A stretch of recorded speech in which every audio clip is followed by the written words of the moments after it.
In recent weeks, the frequency and intensity of Ukrainian Defense Forces strikes on annexed Crimea have increased significantly. Attacks are occurring daily, with more of them being effective than in previous months.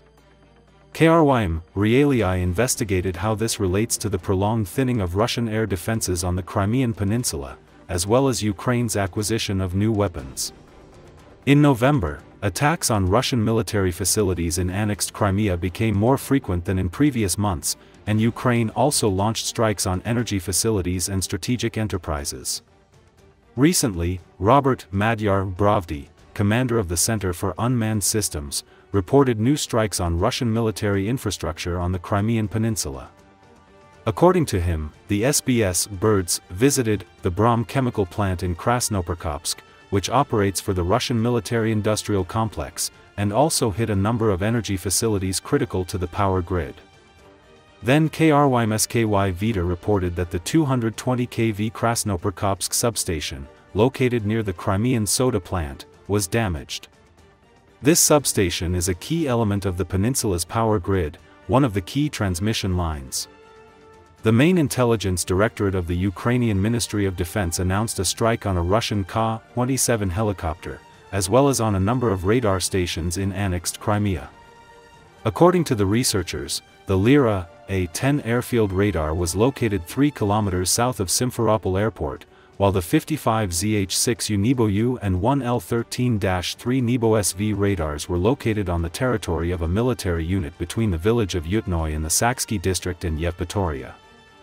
Earlier, the Saksk thermal power plant was damaged by several strikes, as reported by the Ukrainian project Dnipro-Osint.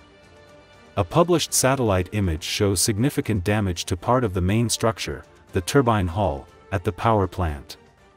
The Dnipro-Osint project has revealed damage at Kirovskoy airfield.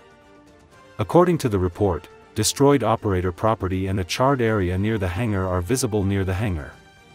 The Ukrainian Navy destroyed an elite Russian Special Forces unit stationed on the Sivash drilling rig, according to the Ukrainian Navy's Telegram channel.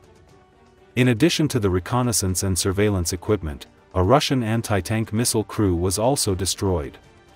As a result of the strike on the enemy's S-400 Triumph anti-aircraft missile battalion command post, which was in a combat position, a Russian 92 and 6E multifunctional radar and the S-400 command post's autonomous power supply system equipment were destroyed, the main intelligence directorate noted.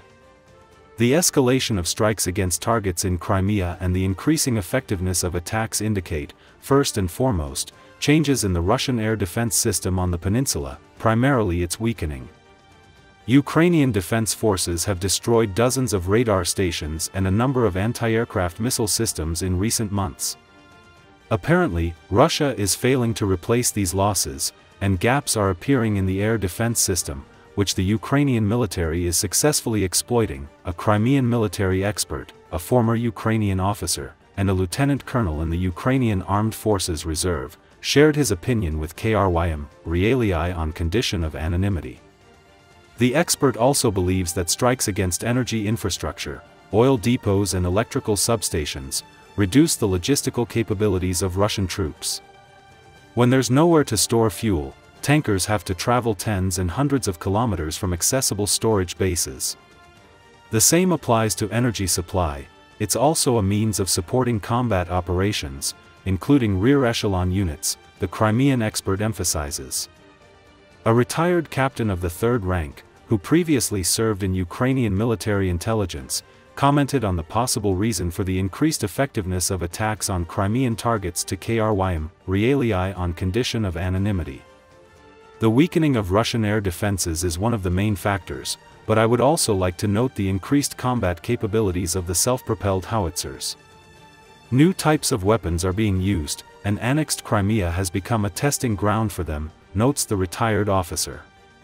According to a former military intelligence officer, if Ukrainian drones and missiles manage to penetrate Crimea's air defenses, which are second only to Moscow's, then in the vast expanses of Russia, where the air defense system is significantly weaker, weapons labeled "Made in Ukraine" will be unstoppable.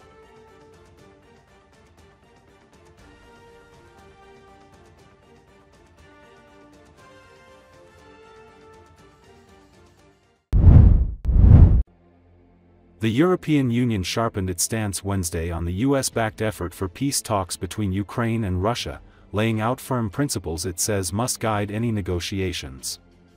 According to Associated Press, European Commission President Ursula von der Leyen said any settlement that forces Ukraine to lose territory or accept limits on its military cannot be compromised, arguing such concessions would jeopardize both Ukraine's sovereignty and Europe's long-term security. Von der Leyen stressed that the EU must play its role in shaping any agreement, from security guarantees to reconstruction planning. She said Ukraine must remain free to determine its own political and security path, including deeper integration with the European Union. European leaders, while welcoming Washington's renewed push for talks, signaled that the current US draft proposal requires significant revisions before Europe can endorse it.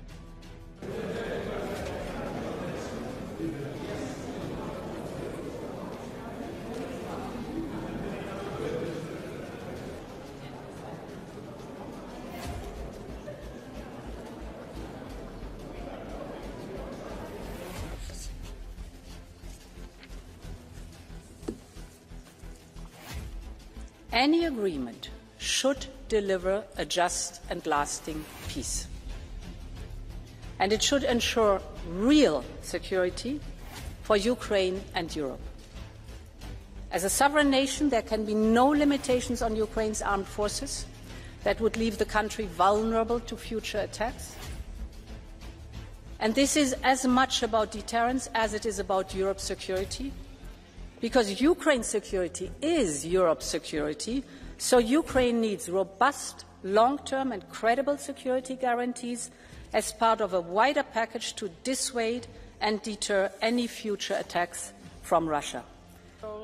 From Poland, who was in second grade. We need to be clear that there cannot be unilateral carving up of a sovereign European nation, and that borders cannot be changed by force. If today we legitimize and formalize the undermining of borders, we open the doors for more wars tomorrow, and we cannot let this happen.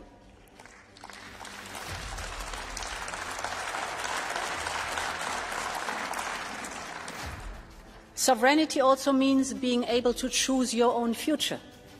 Ukraine has chosen a European destiny that has already led to partial integration in our single market and our defence industrial base, and this is only the start of a journey. Europe's future is bound to Ukraine's future, and therefore Ukraine's future lies in the European Union. This is not only a matter of destiny, this is a core and essential part of any security guarantee framework, and we will do everything we can to deliver on it together. On behalf of the Commission, and I'm sure all of us...